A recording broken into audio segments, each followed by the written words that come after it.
Let's take a smooth breath. We'll take a moment to reflect, and then I'll begin.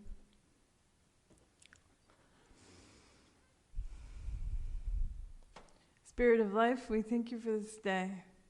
We thank you that we are strugglers, ready any day to go on. We thank you for the people we are celebrating this day, regardless of their specific name, the people who love us into being and who are our family. We pray for the burdens that are hidden from sight today, that are hidden from sense today, and even the secret ones. We pray that as a community we would be of service to them. And in all these things we give thanks and we say amen. It turns out that there is a special thing that happens when it rains. And there were two scientists doing climate studies in Australia, and they discovered that the thing works like this. There's oil on the plants, and the oil is washed down into the soil when it rains, and the scent of that is what you first smell. So they invented a word for this using Greek roots. They used petra for stone and core for the essence of life that the Greeks believed was present in every object. And from that synthesis, we get the word petrichor, a word that allows us to describe the moment that we sense the scent of rain rising from the earth.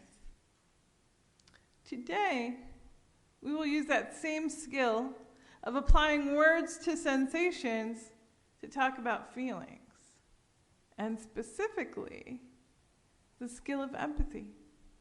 There are a lot of ways we can connect with one another, but we can identify the elements of empathy in a way that allows us to know whether we're fulfilling that practice or not.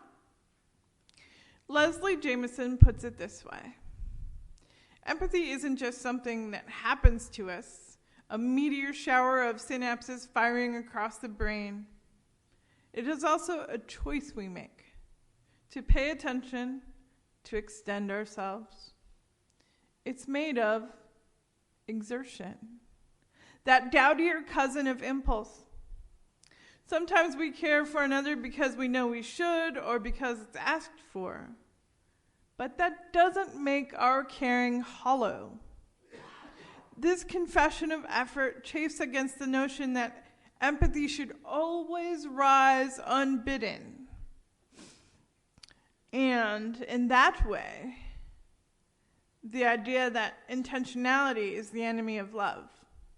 But I believe in intention, and I believe in work. I believe in waking up in the middle of the night and packing our bags and leaving our worst selves for better ones. So today, I'm going to give you a long description and then words to stick with. The first element of practicing empathy is self-awareness and the ability to distinguish one's own feelings from the feelings of others. Great, Reverend Soto. That's a long definition. Okay, this is the phrase we're going to use to practice that reminder. No shortcuts. Can you say that back to me? No shortcuts. Great job. You seem awake. One way that people often describe empathy is the ability to journey a mile in someone else's shoes. Have you heard that? Have you heard the idea that it's important to walk a mile in your enemy's shoes? Because then you're a mile away and you have their shoes? I know, it's a corny joke, but it actually points to something important. Okay, I'll wait for you to finish laughing before I tell you the important part.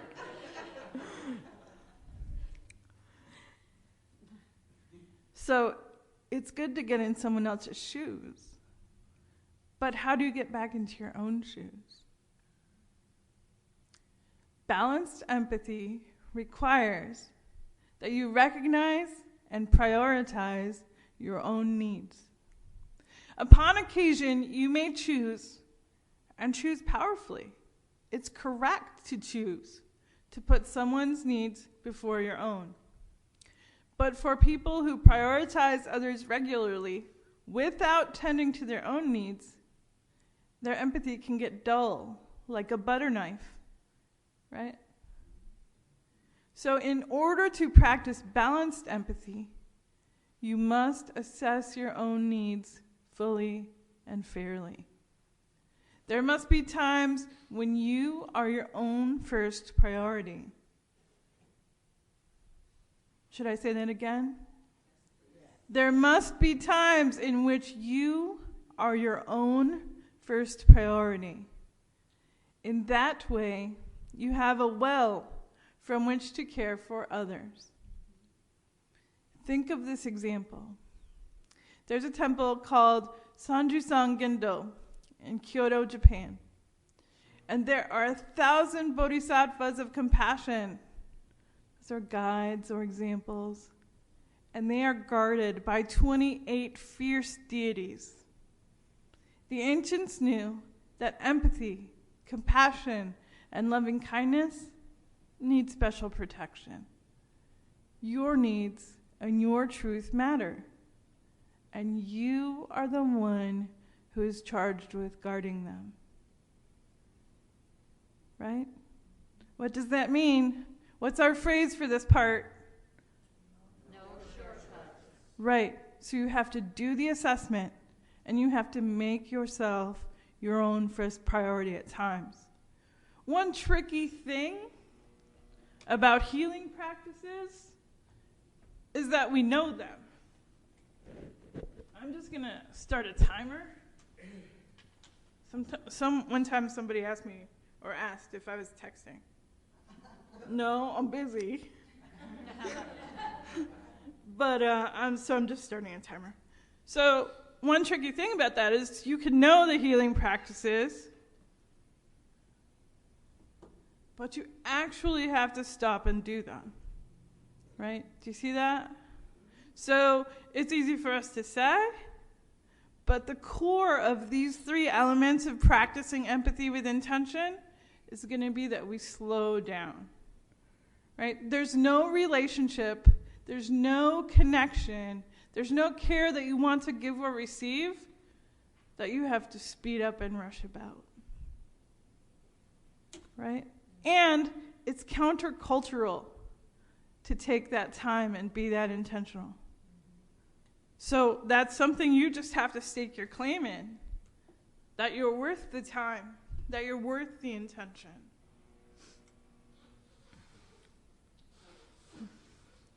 Have you ever well, you might not be scared of blood, but have you ever heard of anyone who is scared of blood? Yes.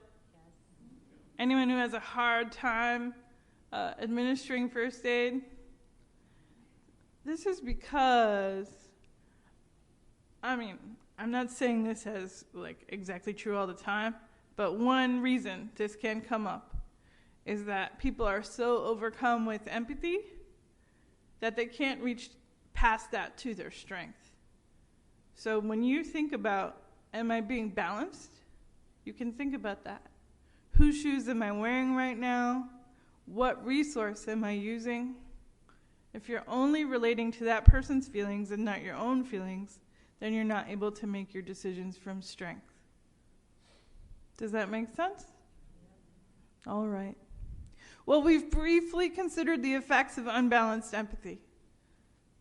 That you don't consider your own needs and include your own story.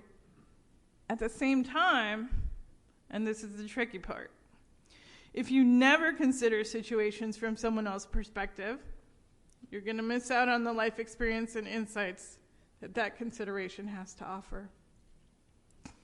The Surah 49:13 from the Quran says, and I'm just going to give you a heads up that it has a gender binary in it. It says, "We've created male and female and have made you nations and tribes, that ye may know one another. And I just bring up that small piece of sacred text to say that's pretty common. It's a common human noticing that we don't need to miss out on everybody because we're too busy focusing on ourselves. And what is it that we learn when we take another person's perspective? So right now, we're going to pause these questions.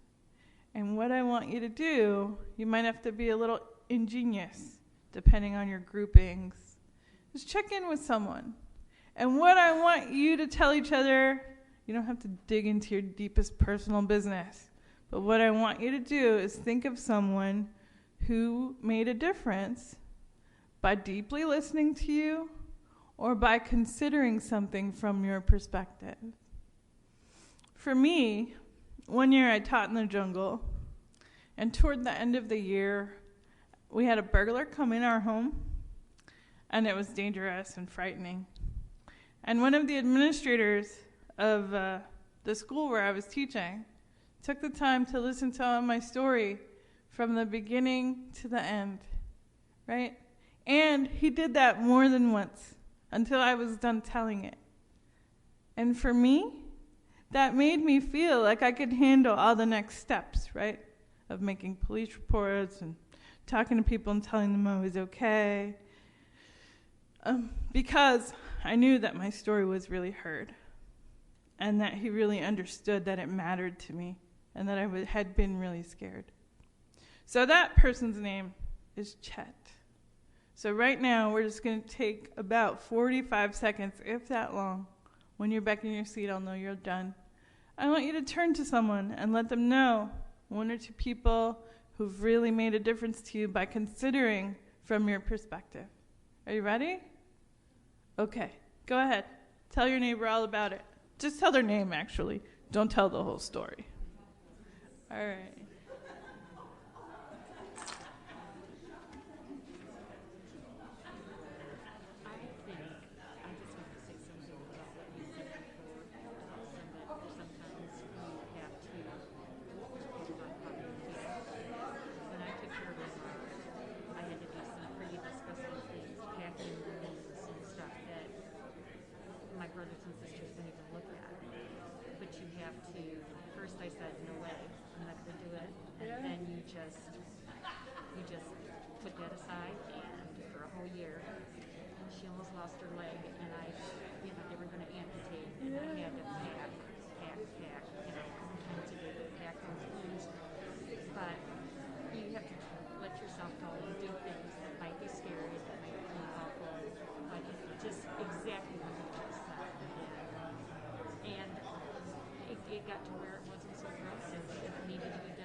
Yes, thank you.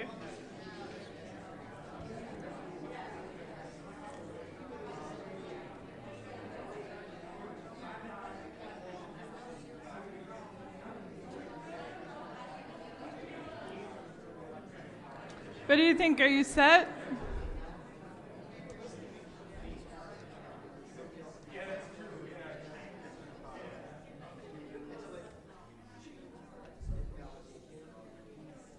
All right, wrapping up now. Thank you so much.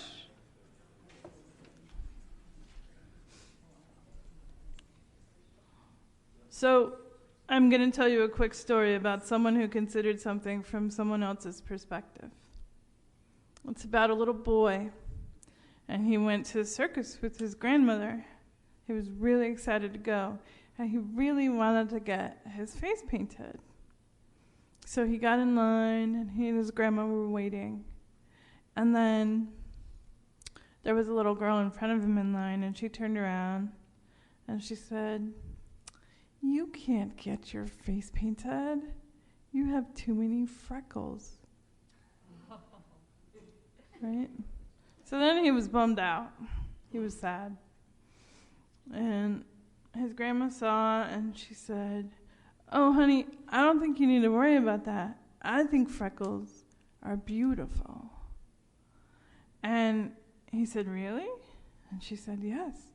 She said, what's more beautiful than freckles? And he said, wrinkles.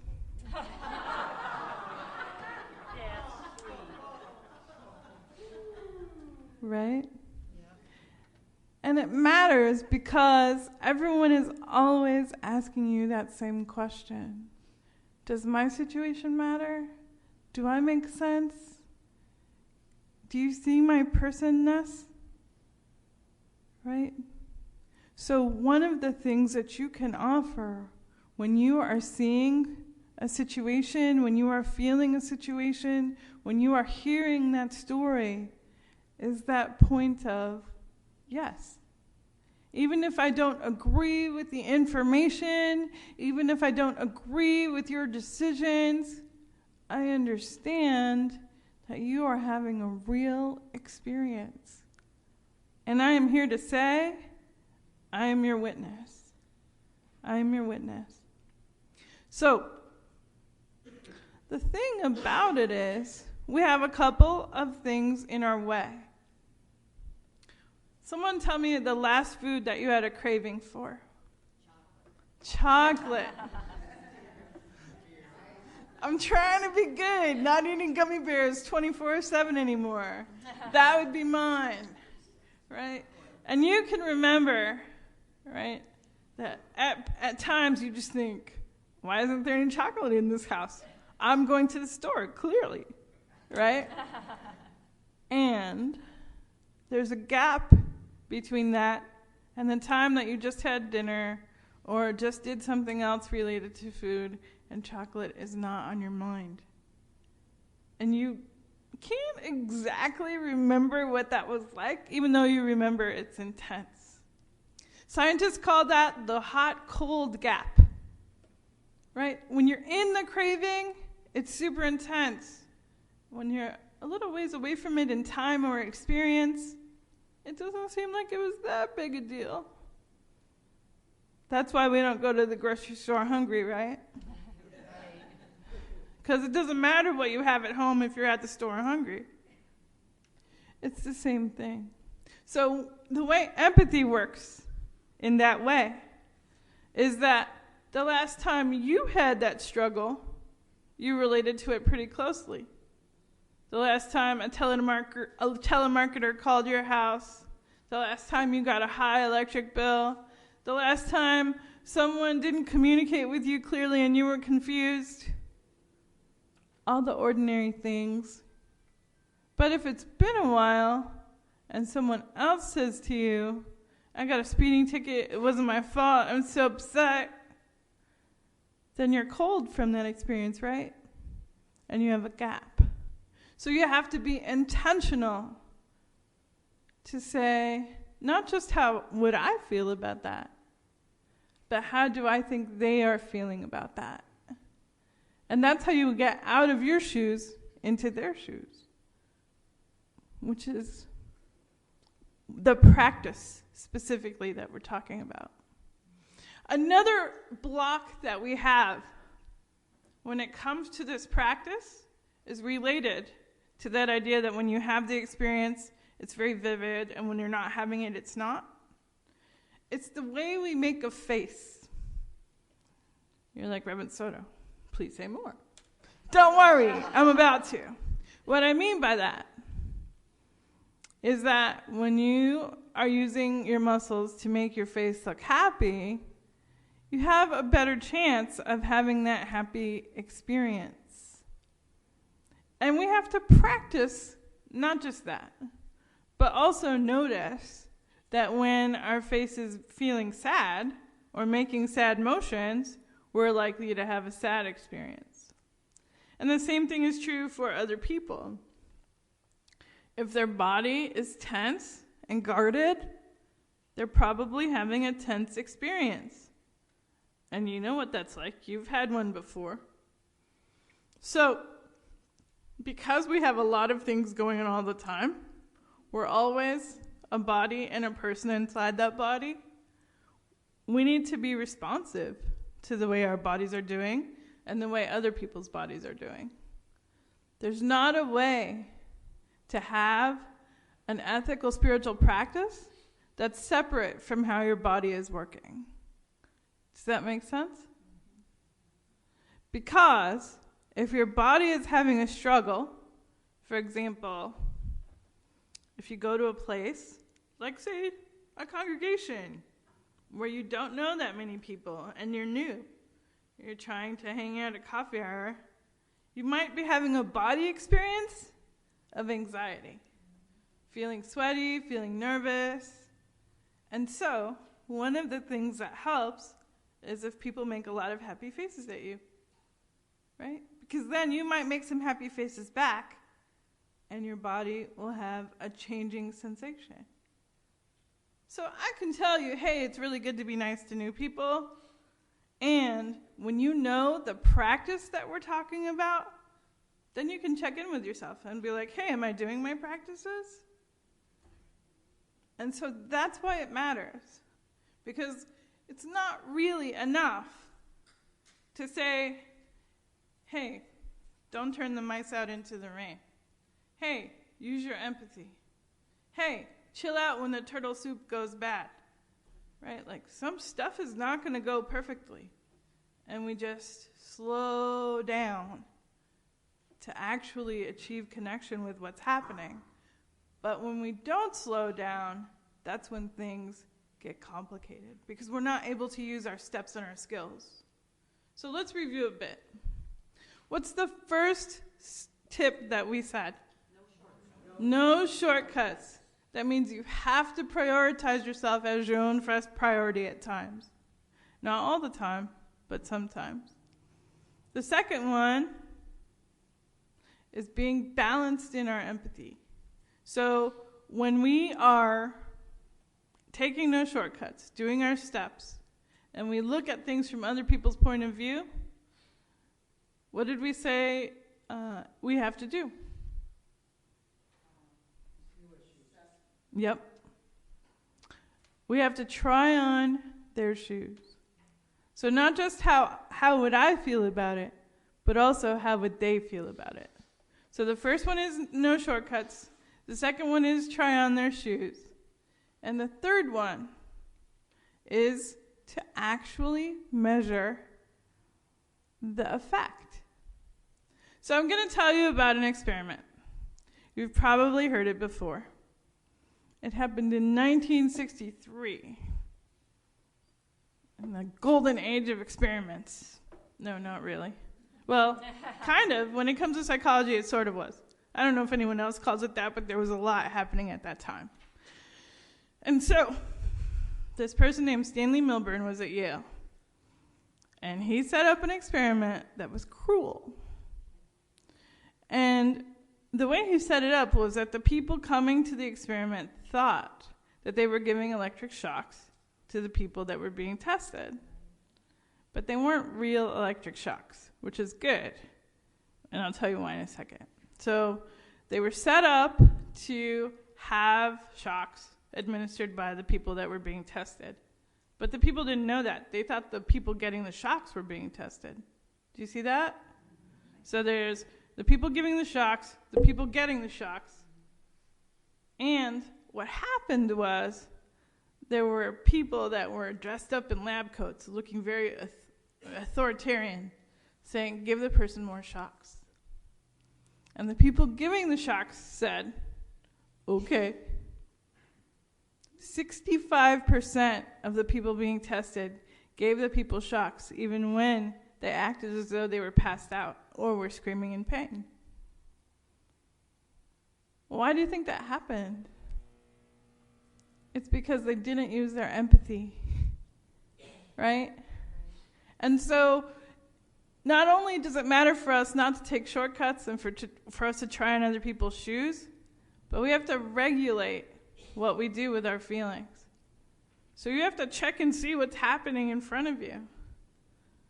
And sometimes we get so much information that it's hard to begin. And that's why the earlier tip I gave you was that we need to slow down. I wonder what would have happened if the person had said, oh, actually, I think I'm done here. I can't give any more shocks to this person. Right? So there are going to be challenges to your empathy. And one of your challenges is our current climate where there's so much going on. But you don't have to give up your power to figure it out. So first, no shortcuts. You prioritize yourself and do your healing practices. Second, you try on other people's shoes. And then third, you regulate your responses. And sometimes that means you slow down. You do your healing practices to get the care you need. And you also check in with, what is my empathy doing at this time? Is it making it worse? Is it making it better? Am I done? Right? Because there's a certain job that the universe has for you to do. There are certain things that you know yourself to be responsible for. And it's important to stop when you reach the end of that task. That's part of your regulation. Does that make sense? The world is way bigger than any of us. So one of the things is that if you wanted to, you could work all day and all night. And that's just not good regulation. And it's just not good checking in with what you need, right? You definitely don't need to work all day and all night. So you have to make a plan for how your empathy will guide your work. So let's go over them all again. What's the first one? And the second one? Be balanced. And the practice there is trying on other people's shoes. And then the third one? Measure the effect. Regulate your responses. So, there are going to be challenges. And this empathy part, is part of the way that you practice good humaning.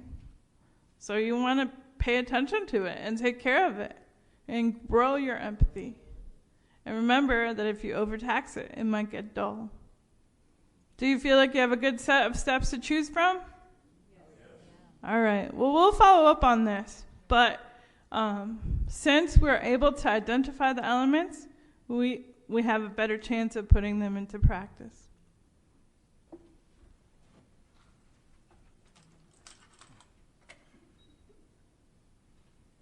Oh, this is a circle. Let me tell you about that circle really fast, because I didn't. And that circle is going to show you that you're at the center when you're putting yourself first, making yourself a priority.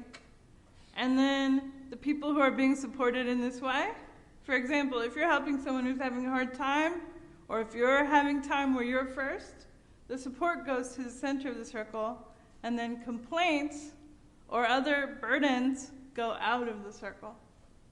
And that's another way that you balance your empathy. So I'll give you more information about that. Basically, it's another way to check if you're being balanced. So remember that there are going to be times where you have to be at the center of the circle. And then complaints and other things go outside the circle.